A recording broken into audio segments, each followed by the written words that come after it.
My name is Caleb Miller, and for the first 33 years of my life, I was a firm believer in structure.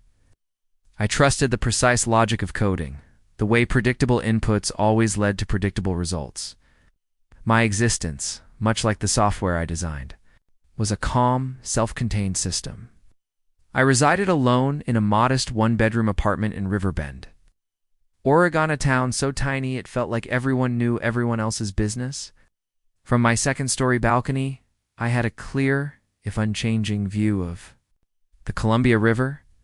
Its gray surface was a constant, steady presence against the familiar Oregon rain. My daily routine was my refuge. I'd wake at 6 a.m., have coffee, and code until noon. Lunch was typically leftovers eaten right at my desk. It's more coding than a break for a jog along the river path if the rain stopped, followed by takeout for dinner. In a peaceful evening with a book or a film, I wasn't unhappy, or more accurately, I wasn't much of anything. I was simply stable, self-contained. The sole unpredictable element in my meticulously organized life was my sister, Chloe. 5 years. My junior, she was my complete opposite. Where I saw life in terms of ones and zeros, she saw it in vibrant watercolors. She was pure emotion and spontaneity, a whirlwind of artistic energy and heartfelt disarray. She was the only person who could break through the barriers of my quiet life with a single phone call. Just one. Caleb, you won't believe what happened. I recall one summer afternoon before everything unraveled. We were hiking near Multnomah Falls. Chloe, sketchbook in hand, was trying to capture how the light illuminated the mist. I was merely there to ensure she didn't get too close to the edge. She'd laughed, her blonde hair glinting in the sun. Worry too much, Cal. You need to live a little, and you need to not tumble off a cliff. I'd shot back, and she just smiled, knowing I was right. That was us. I was her anchor, and she was. Well, she was my link to the wider world. That sense of order, that rigid conviction about how things should be, was inherited. Our parents, Richard and Helen Miller, were pillars of the Riverbend community. Dad was a respected accountant, a man whose feelings were as neatly filed away as his tax documents. Mom was deeply involved with the church, her life a performance of quiet dignity and unquestionable morality. Their affection wasn't shown through hugs or casual I love yous. It was demonstrated by expectations met, rules followed, and above all, the preservation of the family's good name. Learned this early at a tense Sunday dinner, just a few. Months before the storm hit, the subject of my single status came up. A man your age, Caleb, should be thinking about his legacy, my father said, not looking up from his perfectly carved piece of roast beef. You need to find a respectable woman. Settle down. My mother nodded, turning her gaze to Chloe. And you, dear, she'd said, her voice soft but laced with steel. Remember what happened to your Grattan, Susan? A moment of foolishness can bring a lifetime of shame upon a family. Chloe just looked down at her plate, her artistic spirit wilting under the weight of that old, tired story. Aunt Susan was the family ghost. The relative who'd gotten pregnant out of wedlock in the 60s and had been quietly sent away, her name spoken only in whispers as a cautionary tale. Looking back, that conversation wasn't just dinner. It was a warning. It was the drawing of a line in the sand, a line my sister was about to cross, and I was about to erase. The phone call came on a Tuesday night in late October. It's a kind of Oregon night where the rain isn't just falling. It's seeping into the world, blurring the edges of streetlights and muffling sound. I was deep into debugging a stubborn piece of code, the glow of the monitor, the only light in my apartment. When my phone buzzed, I almost ignored it. It was after 11 p.m. The screen read Chloe. My thumb hit the green icon before I'd even made a conscious decision. Caleb. Her voice was a choked whisper, thin and frayed. It sounded like it had been dragged over broken glass. Chloe. What's wrong? Where are you? My heart instantly kicked into a higher gear. The code on my screen vanished from my mind.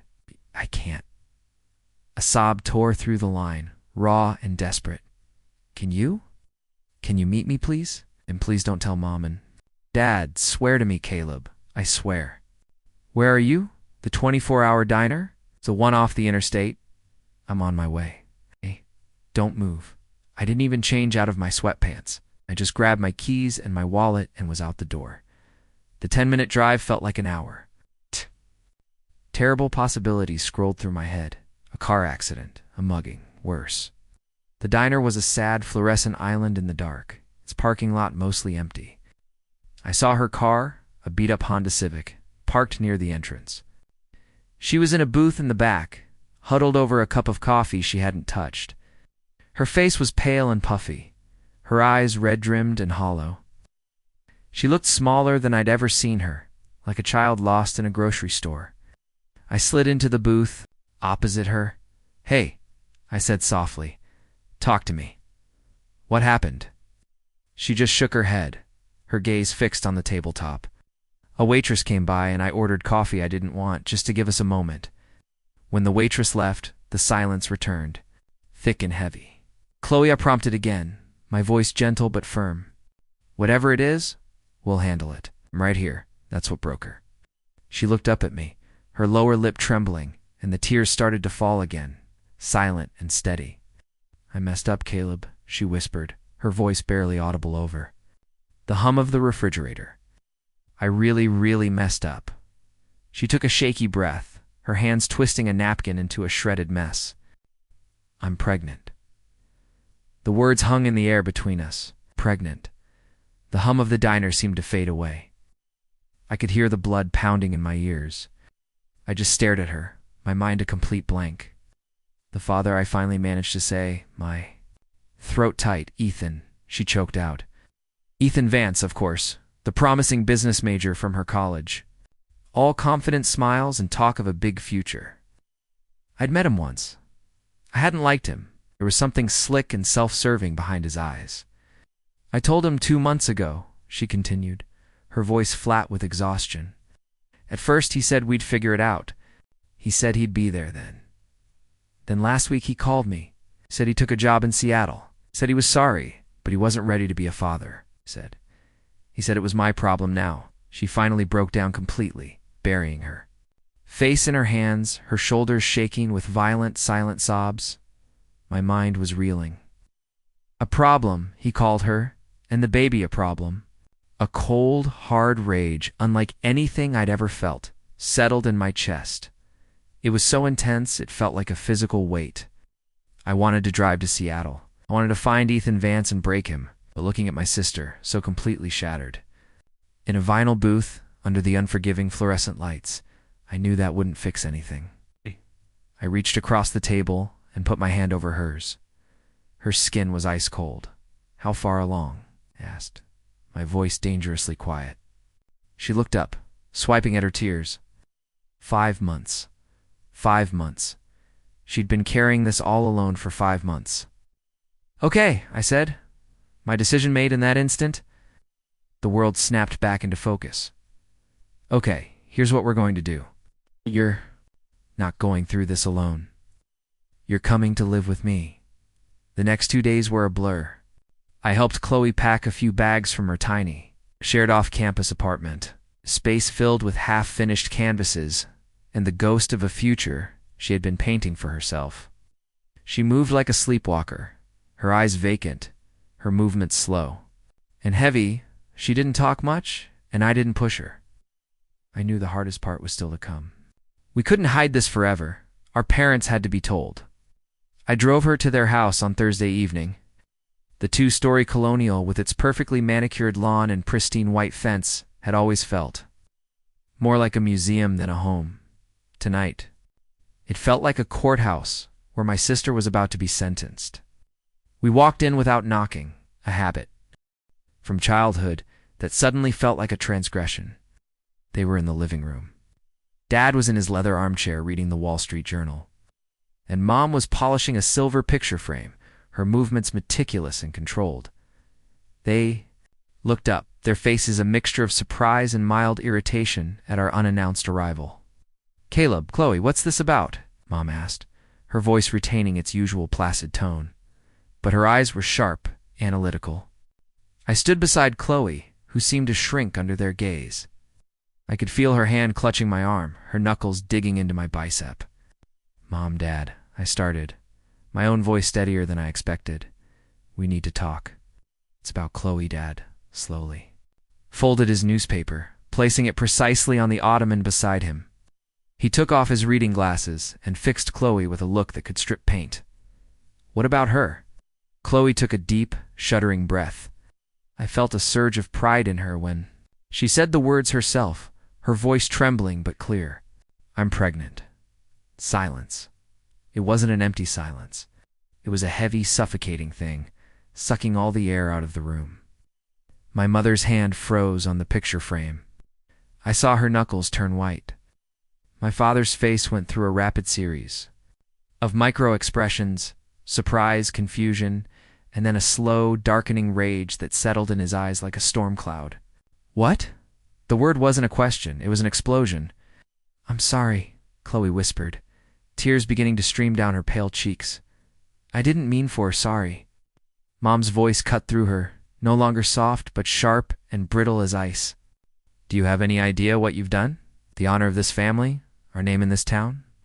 What do you think people at the church will say?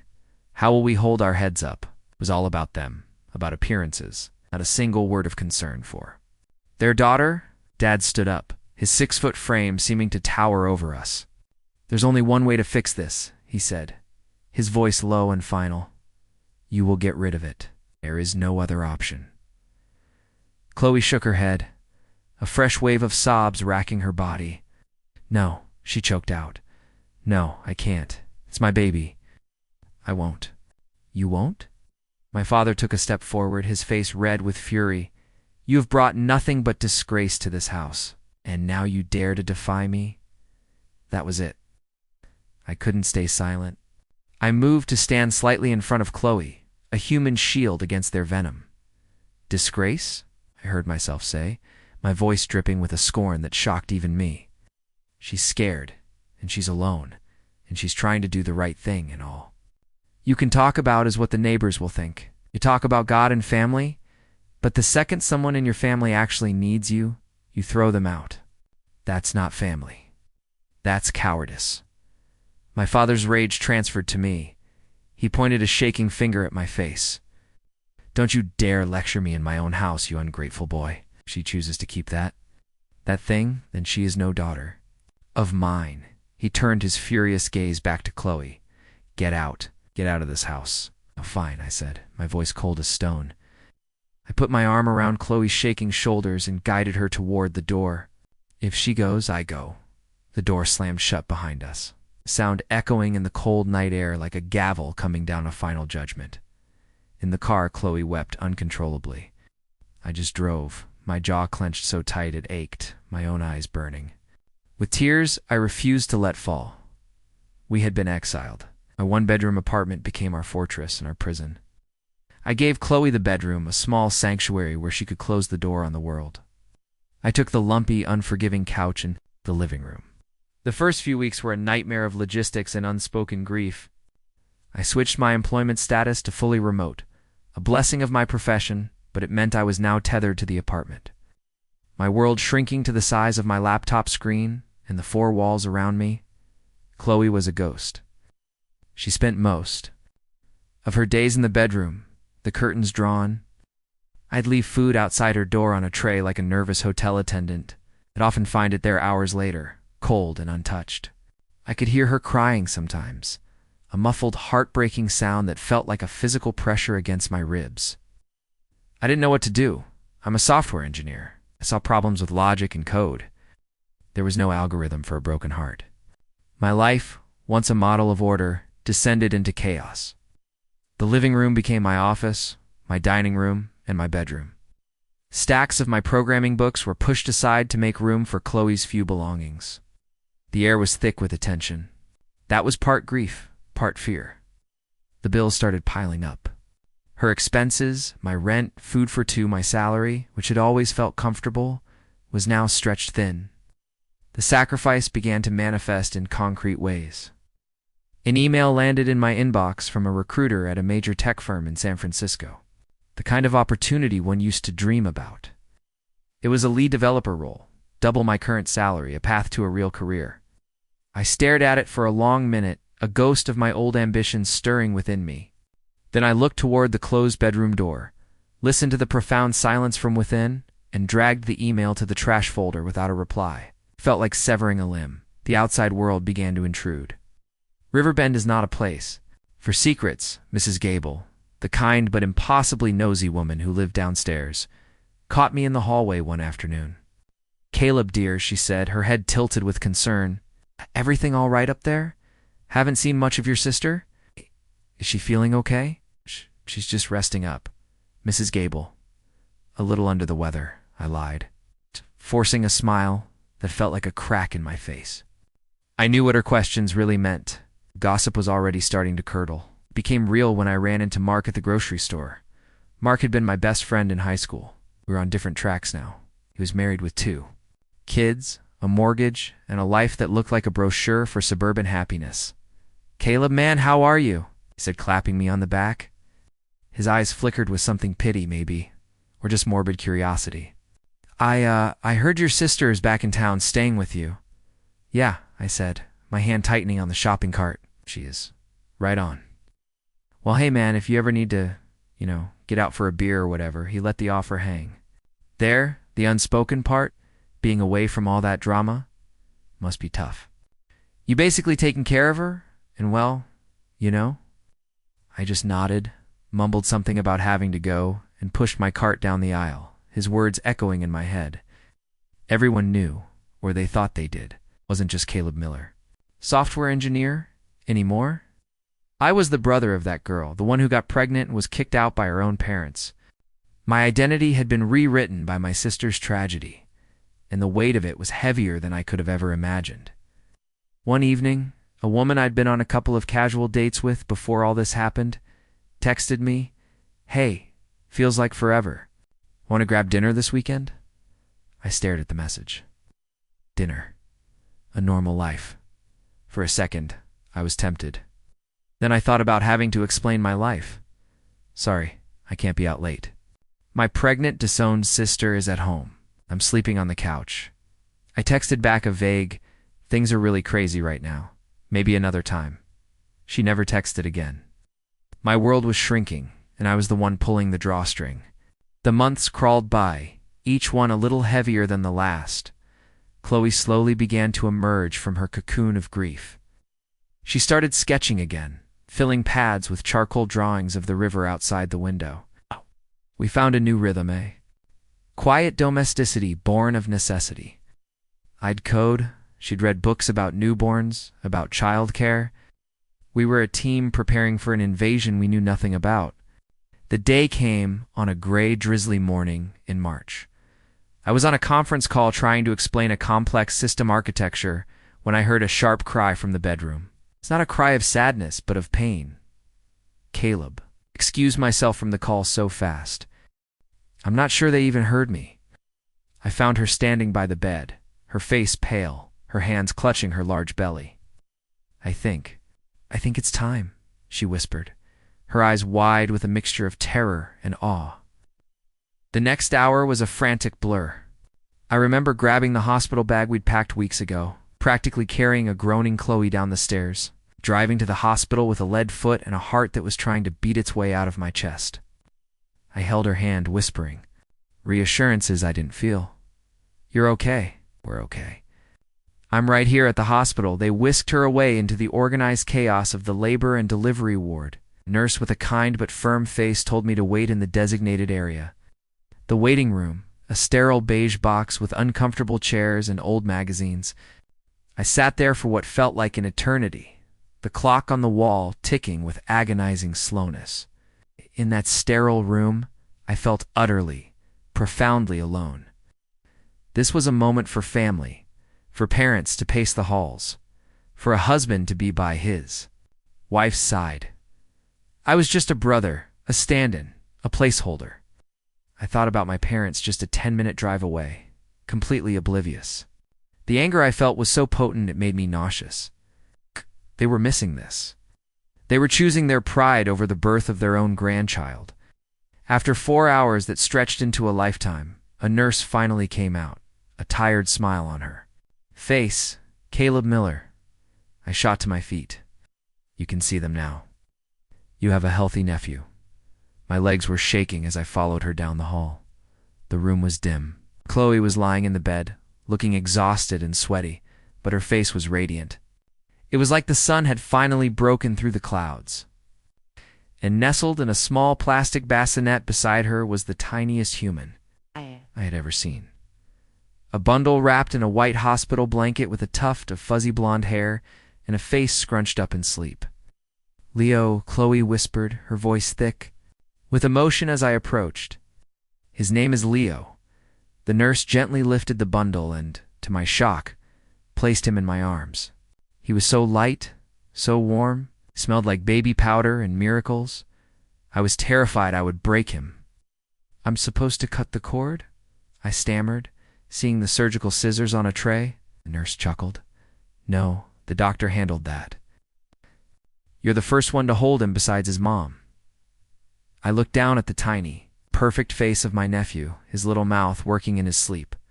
And in that moment, all the anger, all the exhaustion, all the sacrifice of the past 9 months melted away. It was all for him. It was all worth it. Life with a newborn was a whole new level of chaos. Sleepless nights blurred into frantic days.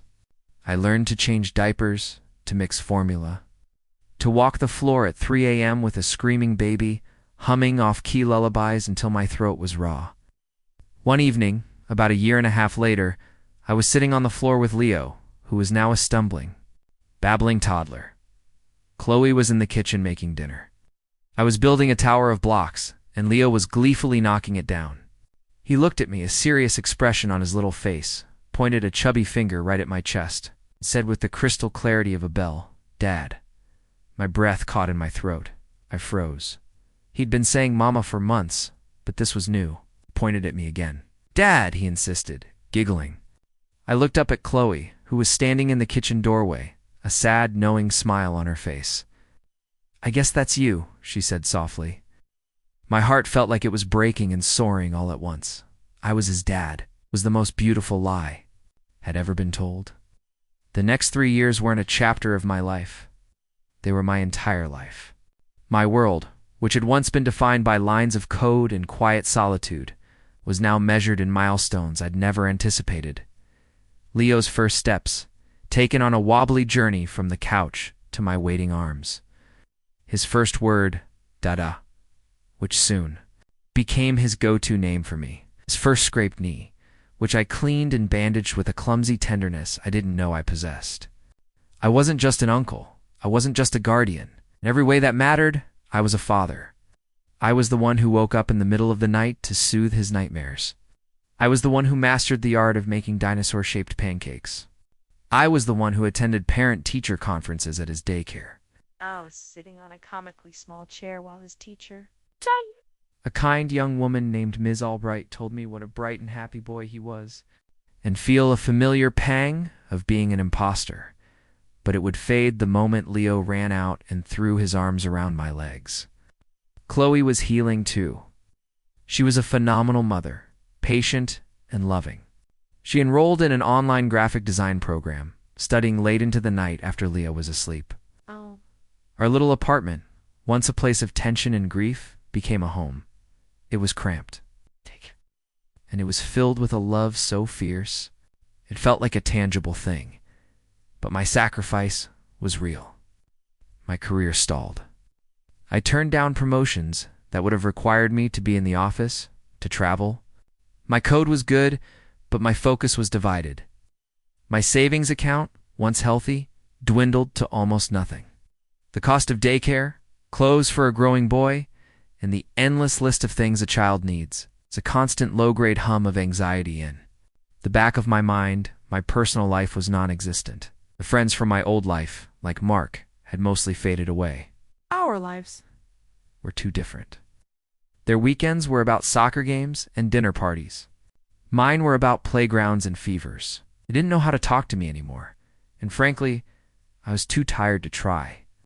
One night, after putting Leo to bed, I was scrolling through my phone for a rare moment of quiet. I saw that Mark had posted an album of photos from a family trip to Disneyland. There he was with his wife and 2 smiling kids, standing in front of the castle. A perfect family, a perfect life. And for a single ugly moment, a wave of bitter resentment washed over me.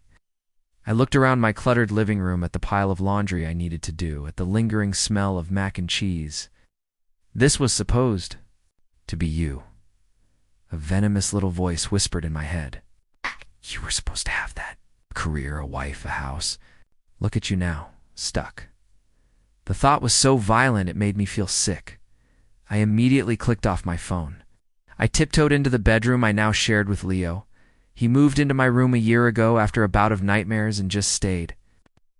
At him sleeping, his small chest rising and falling, his blonde hair fanned out on the pillow he shared with me, my heart ached with a love that was almost painful. I leaned down and kissed his forehead, a silent apology for my moment of weakness. I'm sorry, buddy, I whispered into the darkness. Oh, this was my life now. It wasn't the one I had planned, but it was the one I had. Leo was my world. Chloe was my family.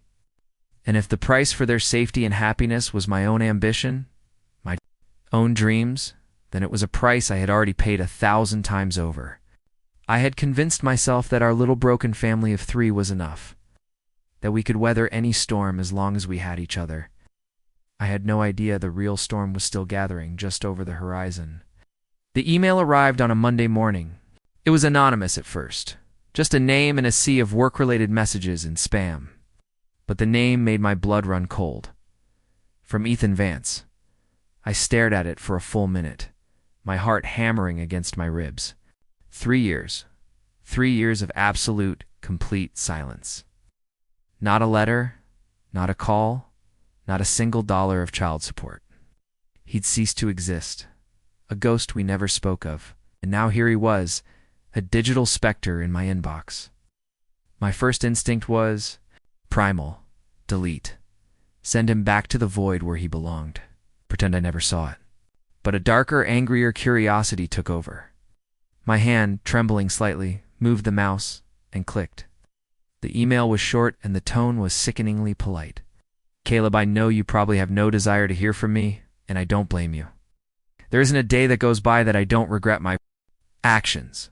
I was young, a coward, and terrified. It's not an excuse, just the truth. I've heard through a mutual acquaintance that Chloe is doing well and that I have a son. I need to see him, Caleb. I need to see her. I want a chance. To make things right, please, can you pass this message on to her? Sincerely, Ethan. Rage, hot and blinding, surged through me. Chance, he wanted a chance. After leaving her to drown, he thought he could just swim back to shore 3 years later and ask for a lifeboat? I stood up from my desk and began pacing the small living room, my fists clenched so tight my nails were digging into my palms. Chloe came out of the kitchen holding 2 mugs of coffee. She took one look at my face, and her smile faltered. Cal, what's wrong? You look like you've seen a ghost. I have, I said, my voice tight and hoarse. I couldn't look at her. I couldn't. Say his name. What is it? You're scaring me. I knew I couldn't protect her from this. She wasn't a fragile girl anymore. She was a mother, a survivor. She deserved the truth. I held out my phone, the email glowing on the screen. She took it, her brow furrowed in confusion. I watched her read it. I saw the color drain from her face. Her hands started to shake, and she had to set the coffee mugs down on the table before she dropped them. She sank onto the couch, reading the email again, and then a third time, as if the words were in a foreign language. He has no right, she whispered, her voice barely audible. But there was something in her tone, not just anger, but a flicker of something else. Something I couldn't name. Exactly, snapped. My anger finally finding its voice. He has no right. He abandoned you, Chloe. He abandoned Leo. He doesn't get to just waltz back in now that he's feeling guilty. I'll reply and tell him to go to hell. We don't need him. We've done just fine without him. No, wait, she said, looking up at me, her eyes filled with a conflict that tore me apart. Don't, Chloe. Are you serious? After everything he did? I know, she cried, tears welling in her eyes. I hate him for it, but Caleb, she looked toward Leo's room where he was taking his afternoon nap. Leo is asking questions. The kids at daycare have dads who pick them up. He's starting to notice. What if he deserves to know who his father is?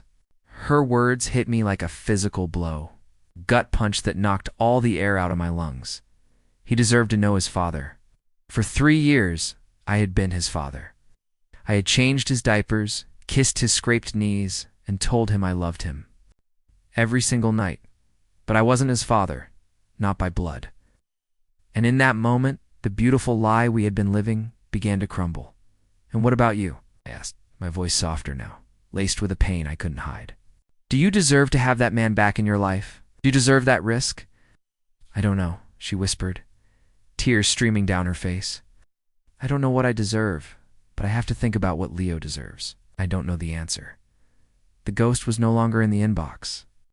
He was in our living room, a silent, unwelcome presence, and he was already tearing us apart. Against every instinct in my body, I agreed to let Chloe handle it. She wrote back to Ethan, a short, coolly polite email agreeing to meet him. She chose a neutral location, a busy coffee shop in Portland, an hour's drive away, a place where there were no memories and no prying eyes from Riverbend. I insisted on going with her. I didn't trust Ethan as far as I could throw him, and I wasn't about to let Chloe face him alone.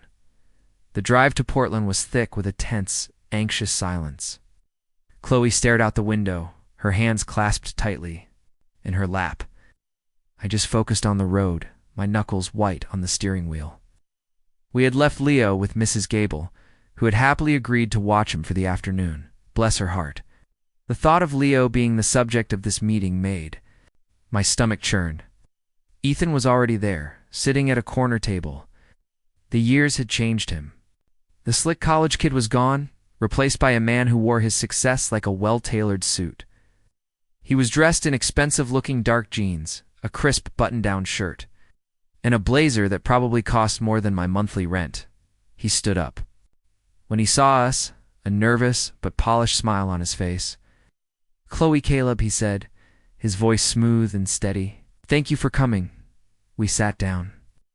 The air crackled with 3 years of unspoken history. I crossed my arms, my face set like stone.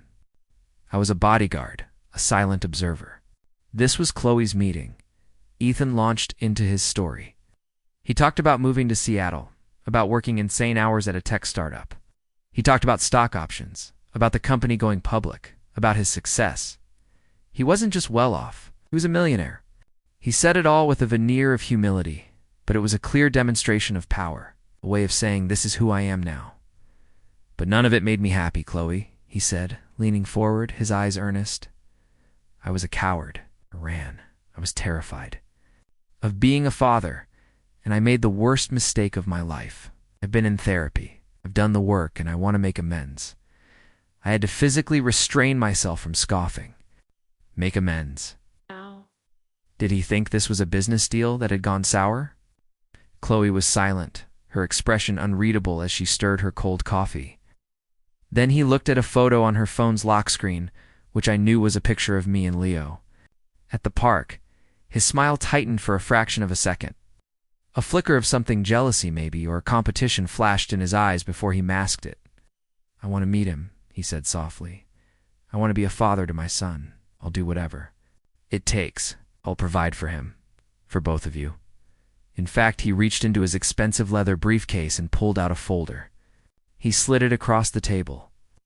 "I've already been talking to a real estate agent in Riverbend." Chloe and I exchanged a confused look. She hesitantly opened the folder. Inside were the listings for several large, beautiful houses, the kind we only ever saw in magazines. "I want to buy you a house," he said, his voice casual, as if he were offering to buy a round of drinks. "A place for Leo to grow up with a backyard. A room for you, Chloe, to have a real art studio. A home office for you, Caleb, as a thank you for stepping up when I didn't. No strings attached." I was stunned into silence. A house. This wasn't an apology. This was a tactical strike. He was using his wealth as a weapon, showing us in the most dramatic way possible what he could offer, what I never could. And then came the final blow. He turned his full attention to Chloe, his expression softening into one of practiced sincerity. He reached across the table, trying to take her hand, but she flinched back. He didn't miss a beat. "Chloe," he said, his voice dropping to an intimate murmur. "This isn't just about money. I want us to be a real family. No, I want you to give me a second chance." He slid out his chair and got down on one knee, right there in the middle of the crowded coffee shop. Heads turned. People started whispering. "Marry me, Chloe," he said, his voice ringing with conviction. "Let me give your son my name. Let me give you the life you both deserve. Let me spend the rest of my life making this right." I felt the floor drop out from under me. This wasn't a plea for forgiveness. This was a hostile takeover, and he was using my nephew, the boy I loved more than life itself, as leverage. The weeks that followed Ethan's proposal were the most agonizing of my life. He didn't push, but his presence was constant. He sent gifts. For Leo, expensive educational toys that sat in their boxes because Leo preferred the worn-out wooden blocks I'd bought him at a garage sale. He sent links to articles about co-parenting. He was patient, strategic, and relentless. Our apartment, once our safe haven, became a battleground of silent tension. Chloe was adrift, caught in an impossible current between the past and the future. I could see the conflict in her eyes every time she looked at Leo, and then at me. I tried to fight it. "Can't be seriously considering this," I'd say, my voice tight with a desperation I couldn't conceal. "He's trying to buy." "You, Chloe, to buy Leo? Is he?" She'd shoot back, her own nerves frayed. Or is he trying to give his son a life we can only dream of? A backyard? His own room? A college fund that doesn't depend on you working yourself to death? The arguments were circular and painful, always ending in a tense, wounded silence. I felt like I was losing her, like the foundation of the little world we had built was cracking beneath my feet. The decision finally came one Thursday night. It was late, and Leo was asleep. The apartment was quiet except for the sound of the rain against the window. Chloe found me on the balcony, staring out at the dark, churning river. She stood beside me for a long moment, not speaking. Then she took a deep breath. "I'm going to say yes, Caleb." My heart plummeted. I didn't turn to look at her. I just kept my eyes fixed on the black water below. "Why?" I asked, my voice flat. "Please don't make this harder than it already is," she whispered, and I could hear the tears in her voice. "Don't you think this is killing me? Don't you think I know what you've done? What you've given up for us?" She finally turned to face me, forcing me to look at her. Her face was pale in the dim light, streaked with tears. "For 3 years I have watched you sleep on that miserable couch. I've seen you turn down jobs. I've seen you give up your friends, your life. You've been a father to my son and a savior to me, and I love you more than words can say for it." She took another shaky breath. "But I cannot let you do it forever. It's not fair to you, and it's not fair to Leo. He has a father, who is rich, who is stable, and who wants to be in his life. I can't deny my son the future he could have just because of my pride or my anger. Have to give him this chance. And maybe this is how I finally pay you back, Cal, by giving you your life back." Her words were meant to be kind, but they were the cruelest words she could have ever said. Giving me my life back, as if the life I had with them wasn't my life. As if they were a burden I was now being freed from. Wanted to scream, wanted to tell her she was wrong, that she was making a terrible mistake, that he would hurt her again. I wanted to tell her that I didn't want my life back if it didn't have them in it. But I saw the resolve in her eyes, the gut-wrenching maternal logic of her decision. She was a mother doing what she thought was best for her child. How could I fight that? So I just stood there, the cold Oregon rain starting to fall on us, and I nodded. I couldn't speak. I just nodded, accepting my fate was being replaced. My role as dad was over, and it felt like a part of my soul was being carved out with a dull, rusty knife. The wedding was a blur of white flowers, quiet string music, and money. It was held at a high-end hotel in downtown Seattle with sweeping views of Puget Sound. It was elegant, tasteful, and felt as personal as a corporate merger. I stood beside Ethan at the front of the room, the best man by default. I wore a rented tuxedo that felt like a costume. Ethan, in his custom-tailored suit, looked every bit the part of the redeemed prince. He clapped me on the shoulder before Chloe walked down the aisle. "Thanks for doing this, man," he said, his voice sincere. "It means a lot." I just nodded, my jaw tight. Then Chloe appeared at the end of the aisle. She was breathtaking. She wore a simple, elegant white dress, her blonde hair woven with small pearls.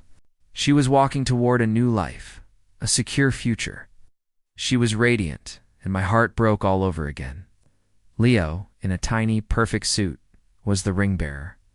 He did his job perfectly until he saw me, at which point he broke ranks and ran to me, burying his face in my leg. "Daddy," he whispered loudly, causing a ripple of polite chuckles through the guests. I scooped him up, my smile feeling like a mask that was about to crack. I handed him off to Mrs. Gable, who had insisted on coming, and returned to my spot, my composure hanging by a thread. My parents were not there.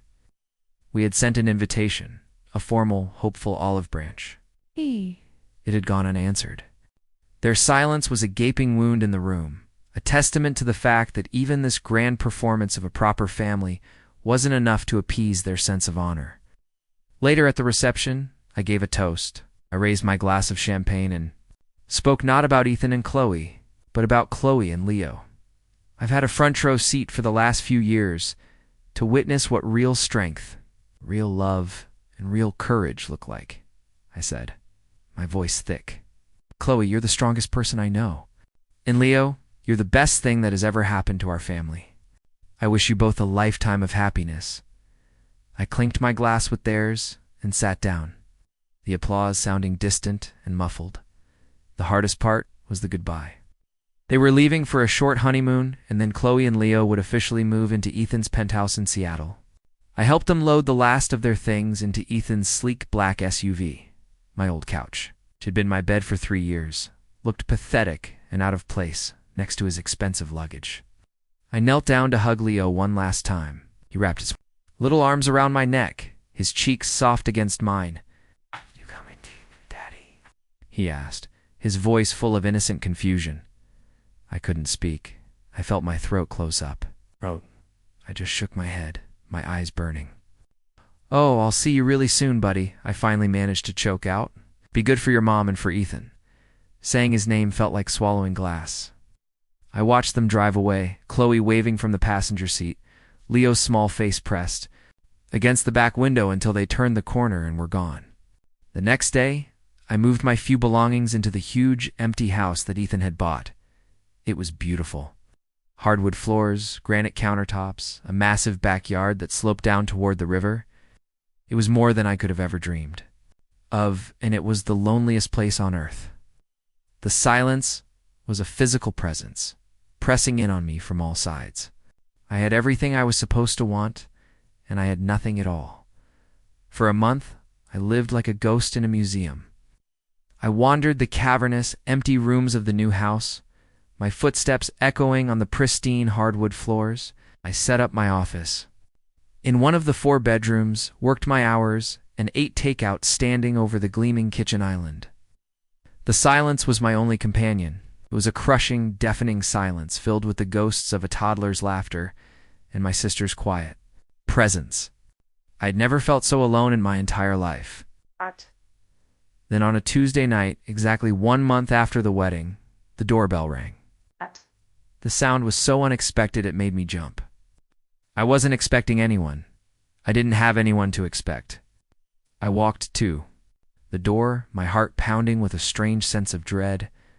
I looked through the peephole, and my blood turned to ice. Standing on my porch, silhouetted by the dim light, were my parents. They looked smaller, older, and the years of silence had taken their toll.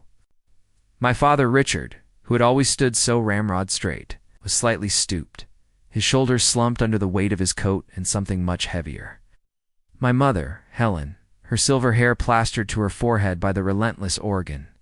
Rain clutched his arm like a lifeline. Her face, which I had only ever seen composed into a mask of placid dignity, was crumpled with an emotion I couldn't immediately place. I opened the door. For a long moment, nobody spoke. We just stood there, the three of us separated by a chasm of 3 years and a world of hurt. The sound of the rain filled the silence. "Caleb," my mother finally said, her voice trembling, almost lost in the storm. It took me a second to realize the emotion on her face was regret. Naked regret. Can we come in?" I was speechless. I just nodded and stepped aside, letting them into the grand, empty foyer. I led them into the living room, where the warm track lighting illuminated the bare walls and the expensive, untouched furniture. They looked out of place, like figures from a faded photograph superimposed onto a modern, sterile background. They sat together on a massive sofa, looking small and fragile. I sat opposite them in an armchair, gripping the armrests, my mind a blank, roaring static. Mom took a deep, shaky breath, her eyes scanning the empty room before landing on me. "We were wrong, Caleb," she began, her voice breaking on the last word. A single tear traced a path down her wrinkled cheek. "We were so wrong. We were harsh and cold and so blinded by our own pride, we thought. We thought we were protecting our honor, but we destroyed our family." She bowed her head, unable to meet my gaze. "We pushed Chloe away. We pushed you away. I am so sorry." My father, the stoic, unmovable man of stone, just stared at his hands. When he finally spoke, each word seemed to be a physical effort pulled from some deep, painful place. "We got your letter," he said, his voice raspy, "the wedding invitation. We wanted to come, to see her, to meet our grandson." He paused, his throat working. "But we were ashamed. We were afraid. Afraid she wouldn't forgive us. Afraid you wouldn't want to see us." He finally looked at me, and for the first time in my 33 years, I saw my father's eyes glisten with tears. The pastor's sermon at church last Sunday, my mother whispered as if explaining it to herself. It was about pride, about forgiveness, about families lost to it. He could have been talking about us. We came home, and we broke. All the years we've wasted. All the moments we've missed. My father reached over and took my mother's hand, his own trembling. "We missed his first steps," he said, his voice cracking. "We missed his first word because of our stupid, worthless pride." I sat there watching. The two people who had caused me so much pain completely fall apart. The rage I had harbored for 3 years, the anger that had been my constant companion, simply evaporated. It didn't vanish in a flash of forgiveness. It just dissolved, leaving behind a profound, aching sadness for all of us. Had lost, for the family we could have been. My father stood up slowly, walked over to my chair, and placed a heavy, awkward hand on my shoulder. His touch was unfamiliar. He looked down at me, his eyes filled with a lifetime of unspoken words. "You're a better man than I am, son," he said, his voice thick with emotion. "You did right by her. You did right by that little boy. I'm proud of you." And with those words, the dam inside me finally broke. The reconciliation wasn't a single event. It was a slow, tentative process. I called Chloe the next day and told her what had happened. There was a long silence on the other end of the line. When she finally spoke, her voice was thick with tears. "I don't know if I can forgive them right away, Caleb," she'd said, "but I'm relieved. I don't want Leo to grow up without grandparents." Then, with a strength that always amazed me, she'd made a decision. "Thanksgiving is in a few weeks. Invite them. Invite them to Seattle, to our home. It's time for our family to be together." And so, on the Wednesday before Thanksgiving, I found myself driving my parents up I-5 to Seattle. The mood in the car was quiet, but it was a comfortable quiet, not the tense, angry silence of years past. They were nervous, fidgeting like children. On their way to a new school, they were about to meet their 4-year-old grandson for the first time, and the weight of that moment was immense. Ethan and Chloe's apartment was on the top floor of a glass tower that seemed to scrape the sky. The view of Puget Sound was breathtaking. Panorama of ferries, sailboats, and distant snow-capped mountains. The apartment itself was stunning, a minimalist masterpiece of white walls, modern art, and floor-to-ceiling windows. The smell of roasting turkey and cinnamon filled the air. As we walked in, a small blonde blur shot out from the hallway, shouting, "Uncle Caleb," before crashing into my legs. It was Leo. He looked up at me, then shyly peered at the two strangers. Standing behind me, Chloe emerged from the kitchen, wiping her hands on an apron. She was glowing. Happiness suited her. Ethan was right behind her, holding a bottle of wine, a welcoming, if slightly awkward, smile on his face. The reunion was as painful and beautiful as I had imagined. My mother saw Chloe, and her carefully composed face crumbled. She rushed forward and enveloped her daughter in a fierce hug, sobbing apologies into her hair. "I'm sorry, my baby." "So sorry." "It's okay, Mom," Chloe whispered, crying herself. "It's over. We're here now." My father stood frozen for a moment, his face a mask of conflict. Then Chloe turned to him, and he simply opened his arms. When she hugged him, I saw his shoulders shake with a single, silent sob. Then there was Leo. He was hiding behind my leg, his curiosity warring with a shyness. My mother knelt down, her movements slow, her arms open.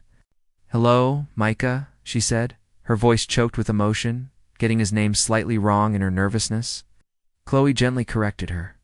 "His name is Leo." "Leo," my mother repeated, her eyes shining with unshed tears. "Hello, Leo. I'm your grandma." Leo hesitated, then took a tentative step forward. He looked from her face to mine, as if for permission. I nodded. He walked into my mother's arms, and the room seemed to light up. The Thanksgiving dinner was surreal. We sat around a massive glass table, the city lights twinkling below us. Ethan talked about the tech market, trying to fill the silences. Father surprisingly asked him intelligent questions about it. My mother asked Chloe about her design classes, listening with genuine interest. But the center of gravity was Leo. He sat between Chloe and me, chattering about a big boat he saw, making everyone laugh. He was the bridge. He was the reason we were all there. Later, as the evening wound down, we gathered in the living room, a fire crackling in the sleek, modern fireplace. Leo, tired from the excitement, had fallen asleep on my father's lap. My dad was just looking down at him, a look of utter, undisguised adoration on his face, gently stroking his hair. Chloe came and sat beside me on the sofa. She took my hand. "Thank you, Caleb," she whispered, her eyes on our family, finally pieced back together. "None of this would have happened without you." I just squeezed her hand, unable to speak. Back in Riverbend, alone in the big, quiet house, I sat on the balcony, a glass of whiskey in my hand, watching the river flow by in the moonlight. My life wasn't the neat, orderly system I had once craved. It was messy, complicated, and marked by loss and sacrifice. I wasn't Dad anymore. I was Uncle Caleb, but my sister was happy and safe. My nephew had a future I could never have given him. And now he had a whole, sprawling, imperfect family who loved him. My parents were back in my life, humbled and changed. Our family wasn't perfect, but it was real.